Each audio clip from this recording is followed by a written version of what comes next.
செத்தவன் கிடக்கான் விறக்கி திடீர்னு ஜீவன் வேற வா வா என்னப்பா அண்ணா கூப்பிடுறேன்.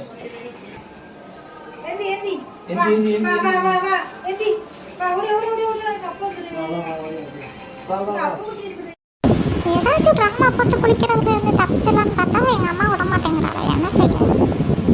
நானும் காய்ச்சல் அடிக்கிறது, குளிர் வர்ற மாதிரி கை காலெலாம் நடக்குதுன்னு என்னெல்லாம் சீனை போடுறேன், ஆனாலும் நம்ப மாட்டேங்கிறேன். குளிக்கிறதுக்கு இழுத்துட்டு போகிறத பாரு.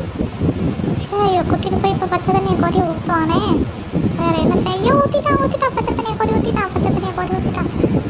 குளிப்பாட்டாத ஒத்த காலில் நின்று கேட்குறேன், ஒத்த காலில் நிற்கிறேன், சொன்னா கேளு குளிப்பாட்டாத. சோப்பு வேறு போட ஆரம்பிச்சிட்டானே, போட்டு தேய்ச்சி கரகரன்னு தேய்ப்பானே. சரி தேய்ச்சி முடிச்சு எப்படியோ போ. சரி நானும் குளிச்சு முடிச்சுட்டு வந்து அம்மா சோறு ரெடி பண்ணிட்டாங்க. சிக்கன் சோறு சிக்கன் லெக் பீஸாக போட்டுமா நல்லா சாப்பிட்டு